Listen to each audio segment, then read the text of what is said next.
आज के टाइम पे अगर आप YouTube खोलो, इंस्टाग्राम रील्स को स्क्रॉल करो या कोई फाइनेंशियल न्यूज़ चैनल देख लो, हर जगह एक ही टॉपिक ट्रेंड कर रहा है, इंडिया आईपीओ बूम 2026। हर दूसरा क्रिएटर बोल रहा है कि ये पैसा बनाने का गोल्डन टाइम है और अगर आपने इस वेव को मिस कर दिया तो शायद आप एक बड़ी अपॉर्चुनिटी को लूज कर दोगे। जब बड़े बड़े नाम सामने आते हैं जैसे रिलायंस जियो, नेशनल स्टॉक एक्सचेंज, फोनपे और जोमैटो, तो नेचुरली एक्साइटमेंट और भी हाई हो जाता है। लोगों को लगता है कि बस यही वो मूवमेंट है, यहाँ से पैसा मल्टीप्लाई होगा, लेकिन रियलिटी थोड़ी डिफरेंट होती है और वही समझना सबसे इम्पोर्टेंट है। थोड़ा लॉजिकली सोचो, क्या हर आईपीओ पैसा बनाता है? अगर पास्ट देखो तो आपको पता चलेगा कि कुछ आईपीओस ने लोगों को अच्छा रिटर्न दिया, लेकिन बहुत से आईपीओस ऐसे भी थे जो लिस्टिंग के बाद नीचे गिर गए। प्रॉब्लम ये है कि जब मार्केट में एक्साइटमेंट होता है तो लोग अपने दिमाग यूज करना बंद कर देते हैं और सिर्फ क्राउड को फॉलो करते हैं। इसी वजह से कई लोग गलत प्राइस पे एंट्री ले लेते हैं और बाद में रिग्रेट करते हैं। इसलिए आईपीओ को सिर्फ अपॉर्चुनिटी की तरह नहीं, बल्कि रिस्क प्लस अपॉर्चुनिटी दोनों के कॉम्बो की तरह देखना चाहिए। आईपीओ को अगर बिल्कुल सिंपल लैंग्वेज में समझो तो जब कोई कंपनी अपने शेयर्स पब्लिक को बेचती है और स्टॉक मार्केट में लिस्ट होती है, उस प्रोसेस को आईपीओ बोलते हैं। इसका मतलब आप उस कंपनी के एक छोटे से ओनर बन जाते हो। लेकिन जहाँ एक हिडन लेयर है जो बहुत लोग इग्नोर कर देते हैं, कंपनी आईपीओ क्यों ला रही है? क्या वो अपने शेयर या बिजनेस को एक्सपेंड करने के लिए पैसा रेज कर रही है या फिर एग्जिस्टिंग इन्वेस्टर्स अपना पैसा निकालने के लिए शेयर्स बेच रहे हैं? ये डिफरेंस समझना बहुत इंपॉर्टेंट है, क्योंकि इसी से आपको पता चलेगा कि आईपीओ स्ट्रॉन्ग है या सिर्फ एग्जिट स्ट्रेटेजी है। अब बात करते हैं 2026 में आईपीओ बूम इतना स्ट्रॉन्ग क्यों है। सबसे पहला रीजन है इंडिया की ग्रोइंग इकोनॉमी।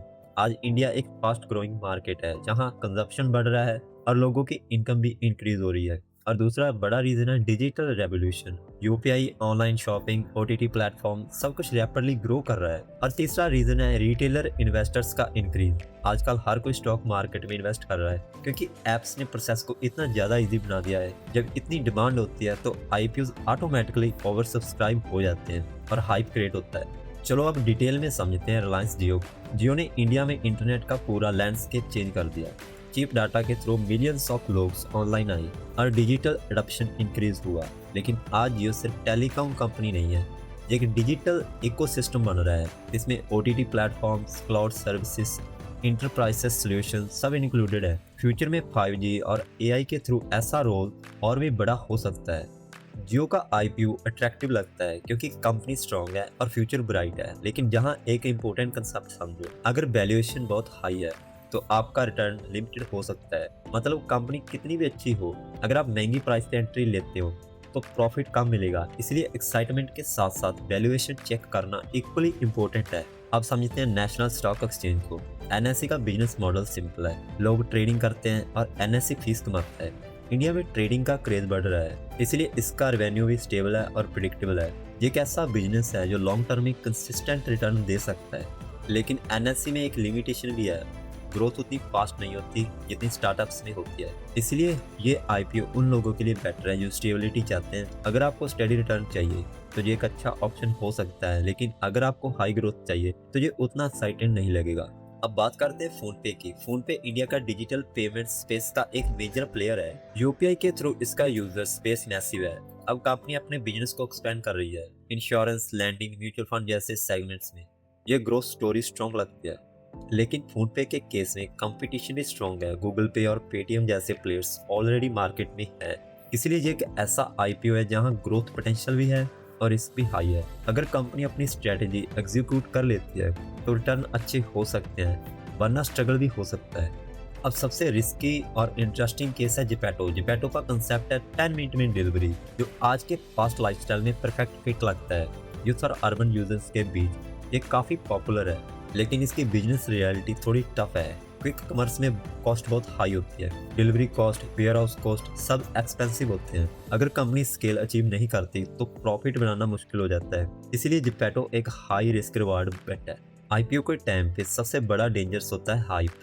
जब आप सुनते हो कि कोई आईपीओ 20 गुना ओवर सब्सक्राइब्ड है तो आपको लगता है कि ये ग्रांटेड पैसा बनाने का चांस है। सोशल मीडिया और इन्फ्लुएंसर्स भी हाइप को और एम्पलीफाई कर देते हैं। यहीं पे फोमो स्टार्ट होता है, फियर ऑफ मिसिंग आउट। लोग सोचते हैं कि अगर मैंने इन्वेस्ट नहीं किया तो मैं एक बड़ा चांस को मिस कर दूंगा, और इसी प्रेशर्स में लोग बिना रिसर्च के इन्वेस्ट कर देते हैं। ये सबसे कॉमन मिस्टेक होती है। स्मार्ट इन्वेस्टर का अप्रोच अलग होता है। वो हर आईपीओ पे अप्लाई नहीं करता। वो सिर्फ उन कंपनीज में इन्वेस्ट करता है जिसका बिजनेस उसे समझ आता है, और वो वैल्यूएशन चेक करता है और लॉन्ग टर्म पोटेंशियल एवेल्यूएट करता है। एक और इम्पोर्टेंट डिसीजन होता है कि आप लिस्टिंग गेन के लिए इन्वेस्ट कर रहे हो या लॉन्ग टर्म के लिए। लिस्टिंग गेन अनप्रिडिक्टेबल होते हैं, कभी प्रॉफिट मिलता है तो कभी लॉस भी हो सकता है। लॉन्ग टर्म इन्वेस्टिंग में पेशेंस चाहिए होता है। अगर कंपनी स्ट्रांग है तो वो टाइम के साथ ग्रो करेगी, लेकिन ये ओवरनाइट नहीं होती। इसीलिए पेशेंस और डिसिप्लिन जरूरी है। रिस्क मैनेजमेंट भी उतना ही इम्पोर्टेंट है। कभी भी अपने सारे पैसे को एक आईपीओ में मत लगाओ। डिवर्सिफिकेशन जरूरी है। अगर एक आईपीओ फेल हो जाता है तो आपका पूरा पोर्टफोलियो इम्पैक्ट नहीं होना चाहिए।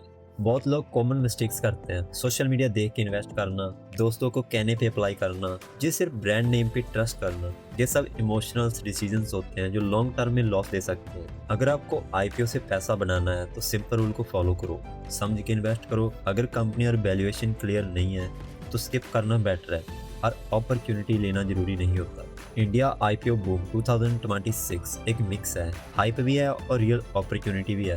रिलायंस जियो और नेशनल स्टॉक एक्सचेंज जैसे कंपनी स्टेबल हैं, जबकि फोन पे और जेपैटो ग्रोथ के साथ रिस्क भी लाती हैं।